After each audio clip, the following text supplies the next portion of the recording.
Assalamualaikum. Jangan lupa like, comment, and subscribe. Bye. Bismillahirrahmanirrahim. Assalamualaikum warahmatullahi wabarakatuh. Karihal musyrikun. Asyhadu an la ilaha illallah wahdahu la syarika lah. Asyhadu anna Muhammadan abduhu wa rasuluh. Allahumma salli wa sallim wa barik ala sayyidina Muhammad wa ala alihi wa sahbihi ajma'in. Qala Allah ta'ala fil Qur'anil Karim. A'udzu billahi minasy syaithanir rajim. Bismillahirrahmanirrahim. Wasari'u ila maghfiratin min rabbikum wa jannatin 'arduha as-samawati wal ardh u'iddat lil muttaqin alladzina yunfiquna fis sarra'i wad dharra'i wal kadhimina al ghaidha wal 'afina 'anil nas wallahu yuhibbul muhsinin.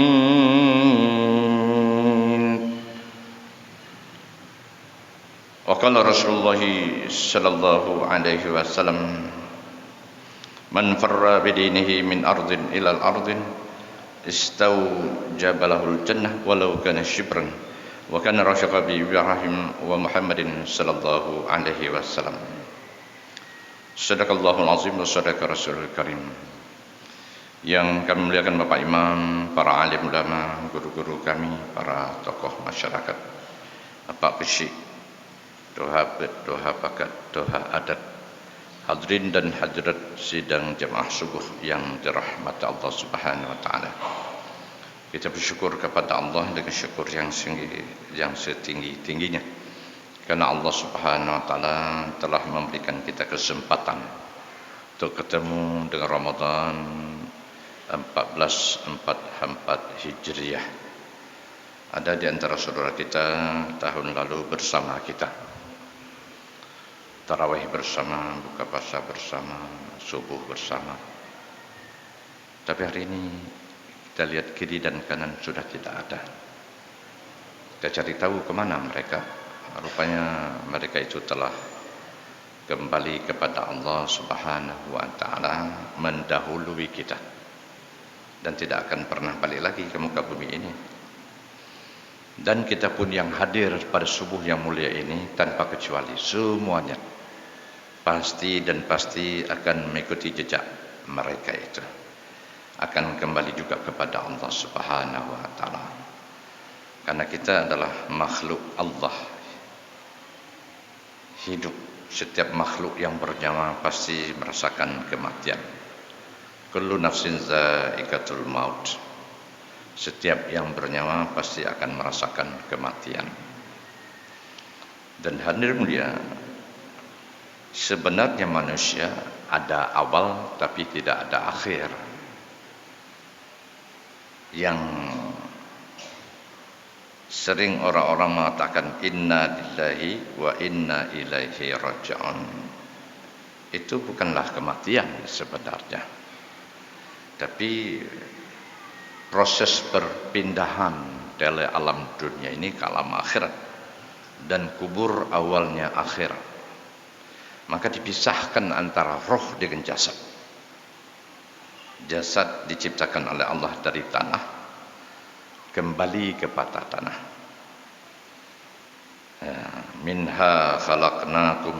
Pada saat meninggalnya seseorang, Rasulullah SAW datang dan duduk, tidak berbicara dengan siapapun, melainkan mengambil itu ranting, ditusuk-tusuk kepada tanah. Minha khalaqnakum, daripadanya tanah itu kamu diciptakan. Kemudian kepadanya pula kamu dikembalikan, dan daripadanya kamu dibangkitkan nanti ke akhirat. Nah, ini Subhanahu wa taala. Karena tubuh kita dari tanah, maka begitu berpisah roh dengan jasad, tubuh dimasukkan ke dalam lubang tanah yang namanya kuburan, sedangkan roh kembali kepada Allah, yang semua kita menyebutkan inna lillahi, daripada Allah SWT kita datang, wa inna ilaihi raji'un, dan kepadanya pula kita kembali kepada Allah Subhanahu wa taala. Nah, hadirin subhanahu wa taala, karena kita manusia, makhluk Allah yang telah ditetapkan oleh Allah Subhanahu wa taala, dibangkitkan kita di yaumil mahsyar, diminta mana bekal. Maka bekal yang paling pertama harus kita siapkan adalah iman. Karena disoal dalam kubur perkara iman. Man rabbuka, siapa Tuhanmu? Ini perkara iman ini. Wa man nabiyuka, siapa nabimu? Wa ma kiblatuka, apa kiblatmu? Apa imam kamu? Kemudian wa ma kiblatuka, apa kiblat kamu? Wa min ikhwanuka, siapa sahabat-sahabatmu? Di perkara iman. Dan yang kedua perlu kita siapkan adalah amal. Karena begitu dibangkitkan di yaumil mahsyar, yang disoal perkara amal. Dan amal yang paling mula-mula disoal adalah salat. Awwalu ma yuhasabu bihil 'abdu yaumil qiyamah as-salah. Amal yang paling awal diperiksa dari seorang hamba Allah, kita semua hamba Allah, adalah salat. Fa in saluhat saluha sairu amali, wa in fasadat fasada sairu amali. Apabila salat itu diterima karena sempurna sesuai dengan tertib, itu tertibnya Rasulullah SAW, syarat rukunnya terpenuhi, maka diterimalah salat. Maka seluruh amal-amal yang lain, banyakkah sedikitkah, semua diterima. Tapi apabila salat ditolak karena cacat, tidak ikut tertib Rasulullah SAW, tidak sempurna syarat dan rukunnya, maka ditolak. Karena salat sudah ditolak, seluruh amal ditolak oleh Allah, walaupun amal itu banyak, apalagi yang sedikit, ditolak oleh Allah. Maka kita harus paham tentang perkara ini, perkara yang paling penting, iman dan salat, iman dan amal yang paling penting adalah salat. Makanya seseorang yang masuk Islam ketika Rasulullah SAW ada, maka beliau mengajarkan kepada sahabatnya perkara salat dulu. Ya, kalau memang perintah salat sudah turun ketika mereka masuk Islam, sudah turun perintah salat. Tapi sebelumnya tetap perkara iman. Maka untuk menguatkan iman para sahabat, mereka disuruh kerja nubuah, kerja Nabi SAW adalah mendakwahkan manusia kepada Allah. Abu Bakar Siddiq radhiyallahu anhu masuk Islam. Lalu beliau bertanya kepada Rasulullah, "Ya Rasulullah, saya sekarang sudah Islam. Lalu apa tugas saya?" Minta tugas terus. Maka Rasulullah SAW menyampaikan, "Wahai Abu Bakar, apa yang menjadi tugasku, itulah tugasmu." Tugas Nabi SAW adalah dakwah ilallah, karena adalah lanjutan dari kerja Allah.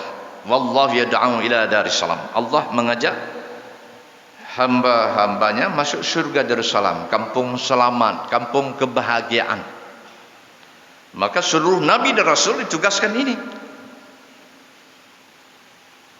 Nabi dan Rasul melanjutkan tugasnya Allah SWT di muka bumi, ajak kepada makhluk-makhluk Allah berupa manusia dan juga jin termasuk di dalam. ajak kepada Allah Subhanahu wa taala. Dengan ajakan ini meninggikan iman para sahabat. Iman naik. Atas perkara itulah hadirin mulia, kita perlu meningkatkan iman terus dan takwa kepada Allah dengan berbuat amal, yakni yang paling pertama adalah salat, setelah itu baru amal-amal yang lain. Termasuk ibadah puasa ini tidak ada artinya kalau kita tidak salat. Ini sebulan penuh kita digambling oleh Allah membetulkan perkara salat sambil mengerjakan ibadah puasa. Dan ibadah puasa ini menggambleng kita tentang perkara iman dan juga perkara takwa kepada Allah melalui amal dan juga akhlak yang mulia. Nah, hadirin sekalian, kadang-kadang hamba Allah ini sering lupa, lalai. Ya, sering lalai. Maka ada orang yang mengingatkan sudah satu keberuntungan, itu rahmat dari Allah. Jangan dikira bahwa orang beriman itu tidak lalai. Banyak di kalangan neraka orang-orang beriman dulu ke masjid walaupun sesekali, dulu membayar zakat, dulu ke haji, kita tahu di sana masuk neraka. Kan heran kita ini, kok ada orang beriman masuk neraka. Nah, Allah Subhanahu wa taala, ini yang paling pertama adalah karena orang beriman itu akhlaknya rusak. Akhlak rusak. Maka sungguh besar mana pahala dari amal kita, berbukit-bukit itu. Karena amalnya bagus, disilakan oleh Allah Subhanahu wa taala masuk surga. Rupanya dihambat oleh orang yang ngantri panjang itu. Ya Allah, pantaskah hambamu ini masuk dalam surgamu, sementara di dunia inilah orang yang menyakiti kami. Disakiti kadang-kadang bukan dengan parang, bukan dengan pisau, bukan dengan palu, dengan ucapan menusuk hatinya. Ini yang menyebabkan pahalanya itu dibagikan pada orang yang disakiti. Rupanya bukan satu orang, ada lagi, ambil lagi. Habis semua pahala. Orang ngantri masih banyak, ditarik semua dosa karena mereka di dunia sabar. Tunggu nanti di akhirat kuhadapkan kepada Allah. Makanya bulan Ramadan ini bulan latihan. Kalau ada orang yang coba ajak kita berkelahi, saya sedang berpuasa, maaf, dicaci kita, sabar, saya sedang berpuasa, sabar, seluruh dosanya ditarik, mereka masuk surga. Dan dosa itu dikasih kepada hamba tadi yang seharusnya masuk surga, akhirnya batal masuk surga, digiring ke dalam neraka Allah Subhanahu wa taala. Perkara akhlak jangan dianggap sepele, akhlak. Maka bulan Ramadan ini bulan latihan akhlak. Latihan akhlak. Sebab Rasulullah SAW menyampaikan, kam min shaimi laisa lahu min shahimi ilal ju' wal 'atash. Betapa banyak orang yang berpuasa tapi tidak mendapatkan apa-apa daripada puasanya, malaikat lapar dan dahaga dengan gerah yang nak, pahala nol. Meskipun puasa tidak batal, tapi pahalanya yang batal, jadi nol. Kenapa sampai demikian? Karena dia tidak menjaga lisan, perilakunya. Kadang-kadang dia makan yang haram, minum yang haram, berbuka puasa dengan haram. Ini yang menyebabkan dia tidak dapat apa-apa. Sehingga Rasulullah SAW menyampaikan, khamsatu asya tuhbitu shaum, 5 hal yang dapat menghapuskan pahala puasa. Al-kadhibu wal ghibatu wan namimah wal yaminul ghamus wan nadaru bisyahwat. Pertama, dusta kerja lidah. Ghibah, membicarakan kepada saudaranya di belakang, membicarakan saudaranya di belakang, kalau dia dengar sakit hatinya, itu sudah riba. Ya Rasulullah, yang kami bicarakan apa adanya, tidak kami tambah, tidak kami kurangkan, kata sahabat kepada Rasulullah. Ya kalau tidak benar sudah fitnah. Al fitnatu asyaddu minal qatl. Tidak benar itu fitnah. Fitnah lebih kejam daripada pembunuhan. Maka derajat riba di bawah fitnah, itu pun sudah bangkrut di akhirat. Hal itu sementara penyebab pahala puasa terhapus. Bernamimah yang ketiga, adu domba. Mereka harmonis. Katakanlah si A dengan si B harmonis sekali, saling menghargai, saling menghormati. Kalau jauh saling mendoakan, kalau dekat saling silaturahim. Syahdu. Datang pihak ketiga karena melihat iri hati kepada mereka yang sangat harmonis. Cemburu. Oh, buat haba ke si A lain, ke si B lain, akhirnya mereka berantem tanpa tanya babi bu, langsung ngantem. Atau sudah sahut menyahut, caci mencaci, putus silaturahim keduanya. Ini yang pihak ketiga tadi dikatakan namimah, habis pahala puasa. Ini juga pasangan yang harmonis suami istri, bawalah fitnah, oh tak pantas suami itu berselingkuh, padahal tidak ada, sangat mulia si suaminya itu. Atau sebaliknya, si wanita istrinya itu wanita solehah, menjaga kehormatannya, bawa berita kepada sang suami, suami jadi emosi, rengganglah hubungan keduanya sehingga pergi ke tuan qadhi, cerai, wis. Padahal dua-duanya orang baik, suami baik, istri baik. Pihak ketiga ini namanya namimah, yang membuat cerai mereka. Habislah pahala puasa. Yang keempat, wal yaminul ghamus, sumpah palsu, menjual nama Allah, membela karena saudaranya, membela karena keturunannya, membela karena satu organisasi, membela karena satu kampung, membela karena satu etnis. Jual nama Allah, habis. Sumpah palsu, dosa, haram hukumnya. Maka itulah hadirin mulia, perlu kita jaga ini, yang menghapuskan pahala puasa. Termasuk kita makan sahur makanan yang halal, minum yang halal kalau sahur. Karena di rumah sendiri kita bisa kontrol. Tahu-tahu pada saat berbuka puasa enggak lagi kita teliti, sudah makan dan minum yang haram. Haram ini kan ada 3 sebab. Karena zatnya yang diharamkan Allah, daging bangkai, darah itu diharamkan, tak boleh. Tapi kita enggak selidiki, darahnya sering kadang-kadang pada saat penyajiannya, potong kambing, potong sapi, potong ayam, tidak bersih, ada darah.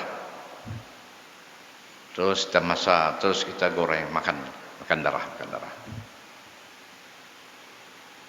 Zat padahal halal, penyajiannya tidak benar. Kadang-kadang zatnya sudah haram, kayak tadi darah dan babi. Yang ketiga adalah sumbernya, hasil curian. Kita tidak mencuri, tapi kita makan hasil curian saudara kita. Kalau sahabat itu karena sangat hati-hati, menanyakan selalu makan ini dari mana ini.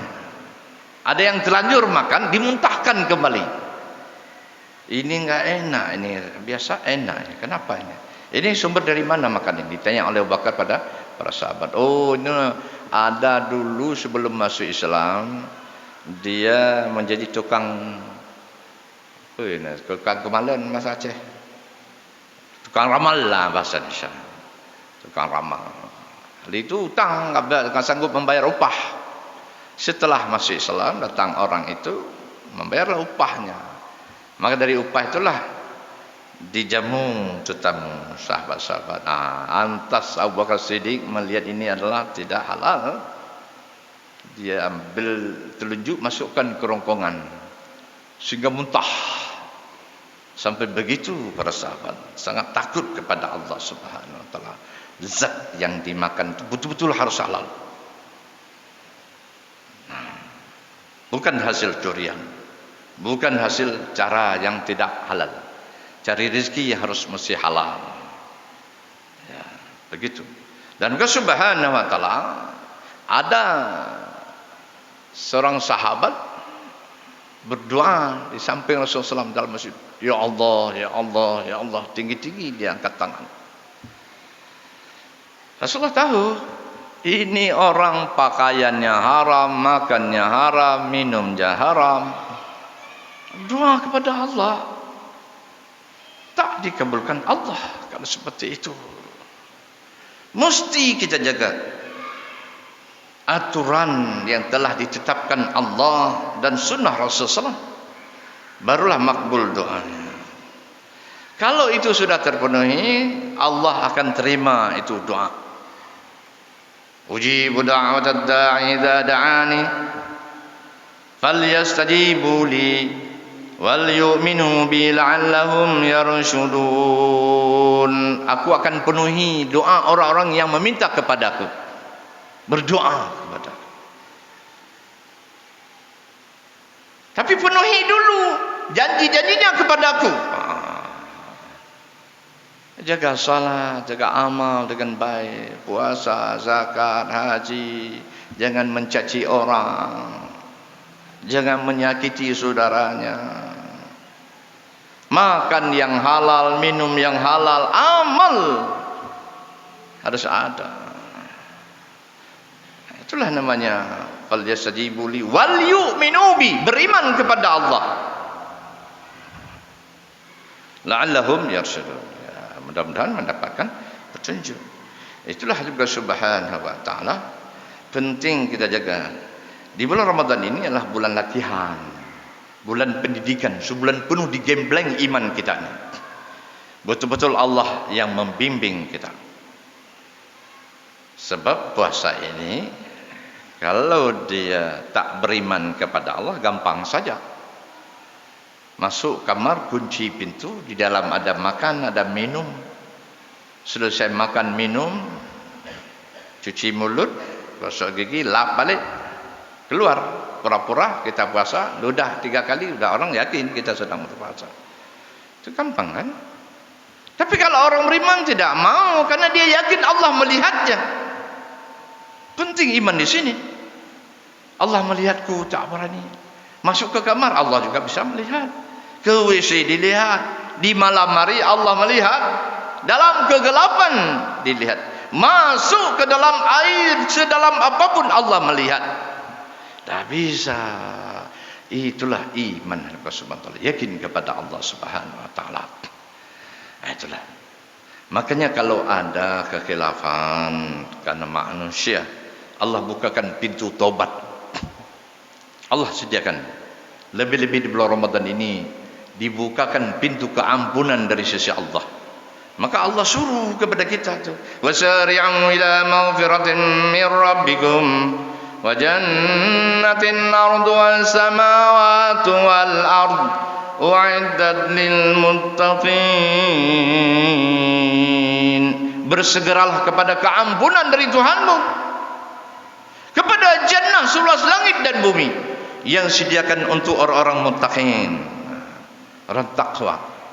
Allah sediakan surga. Bulan Ramadan latihan untuk menaikkan kualitas iman menuju kepada peringkat takwa, muttaqin.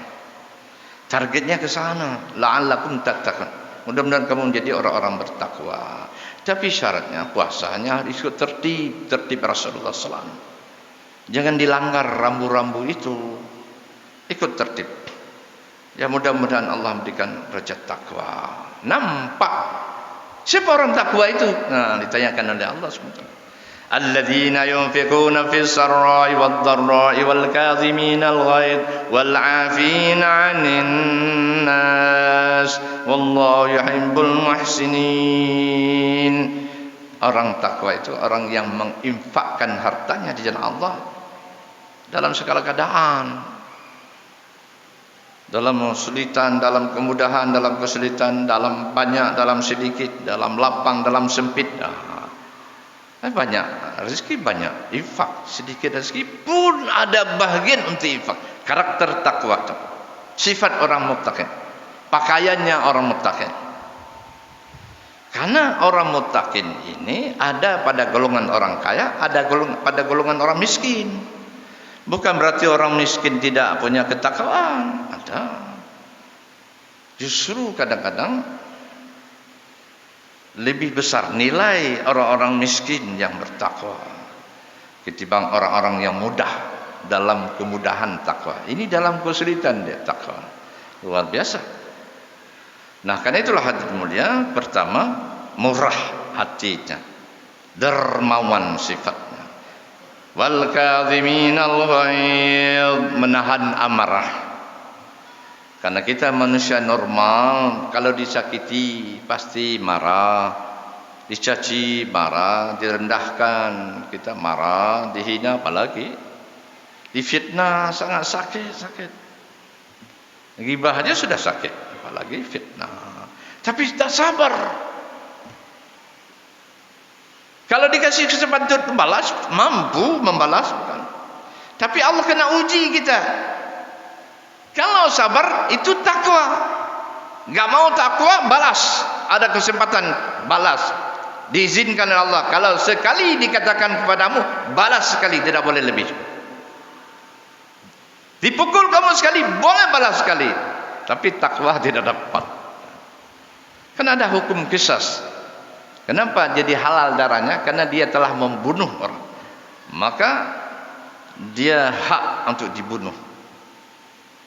Dibolehkan dalam Islam. Tapi karena kita ingin dapat takwa, hidup sementara di dunia, lama-lama kalau sudah dapat takwa, selesai kehidupan, pasti dalam kubur kita panen raya, hari raya dalam kubur, hari raya dapat taman surga, raudatil jannah. Tapi kalau kita dendam di muka bumi ini, enggak selesai-selesai, turun-temurun dendam, balas dendam. Apa nyaman ke dalam kubur? Tidak. Hufarin niran, lembah neraka dalam kubur. Apalagi setelah dibangkitkan, itu azab yang luar biasa, neraka yang panas yang luar biasa.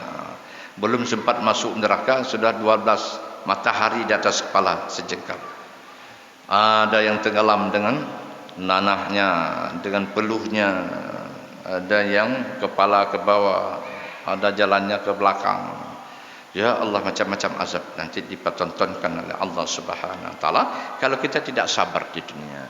Kalaulah ada orang terlanjur berbuat sesuatu kejahatan kepada kita, katakanlah menzalimi kita, maka kita ada pintu maaf. Ada pintu maaf. Wal 'afina 'anil nas, memaafkan kesalahan manusia. Itu adalah takwa. Orang takwa punya pakaian itu, memaafkan kesalahan manusia. Allah yang menilainya. Sehingga Rasulullah SAW itu dalam majlis seperti ini, beliau memberikan pengajian, mengatakan kepada para sahabat majlis, sebentar lagi akan masuk ahli syurga. Abu Musa menunggu siapa nih orang, kok masih hidup sudah ada jaminan surga? Ini pasti ada kelebihan amalnya. Nah, ini pasti orang dermawan lah, orang terpandang lah. Jangan masuk orang biasa. Orang biasa, bukan dermawan, bukan orang yang bangsawan, tidak. Ditunggu mungkin masuk lagi yang lain. Tidak ada. Selesai majelis sudah. Yang kedua, besoknya juga terjadi seperti yang sama dengan yang kemarin. Akan masuk ahli surga sebentar lagi dalam majelis ini. Dilihat Abu Musa, orang kemarin. Setelah itu enggak ada lagi yang masuk. Yang ketiga kali juga seperti itu. Penasaran Abu Musa, amal apa yang dibuat olehnya? Amalan istimewa pasti ada, pasti seperti Bilal bin Rabah. Ada amalan istimewa, nampaknya sepele, mengekalkan wudu. apabila keluar angin ambil wudu, salat sunat wudu. Masuk WC hilang wudu, selesai itu wudu balik, salat sunat wudu. Kan sepele ini. Itulah amal istimewa yang menyebabkan dia belum meninggal dunia sudah kedengaran suara terompah, apa namanya, terompah sandal pada sepatu langkah-langkahnya di dalam surga. Masya Allah, luar biasa. Maka Abu Musa minta izin menjadi tetamunya orang ini. Tuan, izinkan saya menjadi tamu Tuan 3 hari 3 malam. Silakan. Karena memang ada hak bagi tetamu. Tiap-tiap rumah orang mukmin 3 hari tidak boleh lebih. 3 hari 3 malam tak boleh tanya apa tujuan, mau kemana.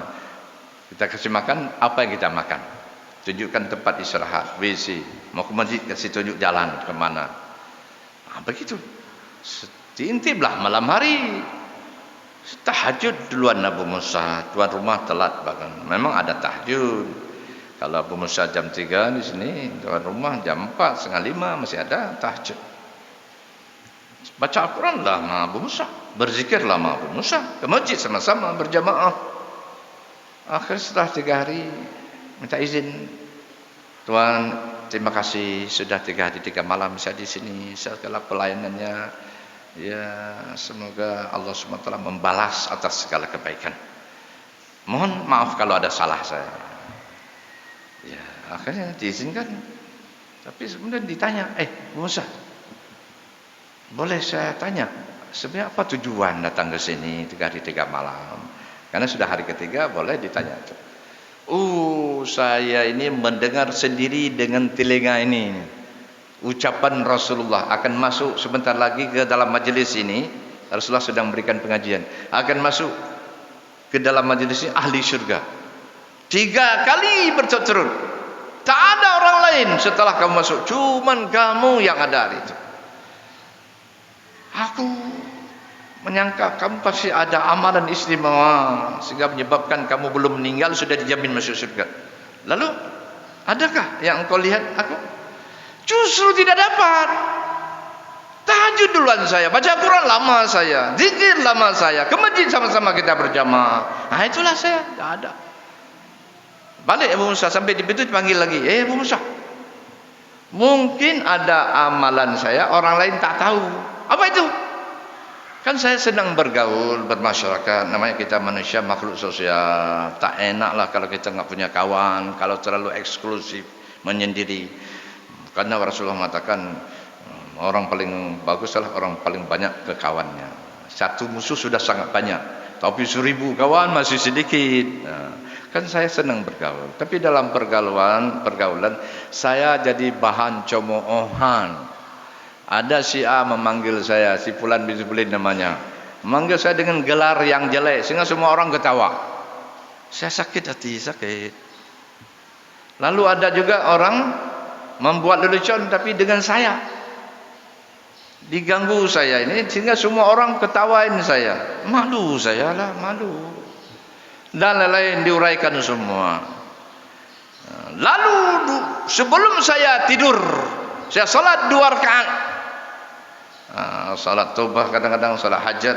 Itu sebelum tidur salat 2 rakaat. Lalu saya berdoa kepada Allah. Saya mengadu, ya Allah, si Fulan bin si Fulan tadi siang menyakiti hatiku, dipermalukan saya di depan orang ramai dengan memanggil nama saya dengan gelar yang jelek. Juga si B, si Fulan bin si Fulan, lalu si C, si D dan semuanya itu diuraikan kepada Allah SWT. Tapi semua itu ya Allah sudah saya maafkan. Karena itu ampunilah kesalahan mereka ya Allah. Berikan hidayah kepada mereka agar berubah sikapnya yang jelek menjadi sikap yang baik. Loncat Abu Musa, demi Allah inilah yang tidak ada pada orang-orang, ini yang tidak ada pada orang-orang. Masya Allah, amalan istimewa ini. Itulah disebut wal afina 'anin nas, memaafkan kesalahan manusia. Kalau diminta maaf gampang, ini tidak diminta maaf pun dimaafkan. Coba bayangkan tadi. Itulah ahli syurga. Karena itulah hadirin mulia, ini pakaian orang muttaqin, orang takwa. Menahan amarah, memaafkan kesalahan manusia, dan berinfak dalam segala keadaan, lapang atau sempit, banyak atau sedikit, mudah atau sulit. kita tetap ada bagian berinfak kepada Allah Subhanahu wa taala. Demikian yang dapat kami sampaikan pada subuh yang mulia ini. Mudah-mudahan ada manfaatnya untuk dapat kita amal dan juga kita sampaikan. Subhanallah wa bihamdihi, subhanakallahumma bihamdika, asyhadu an la ilaha illa anta, astaghfiruka wa atubu ilaik. Wassalamualaikum warahmatullahi wabarakatuh. Terima kasih.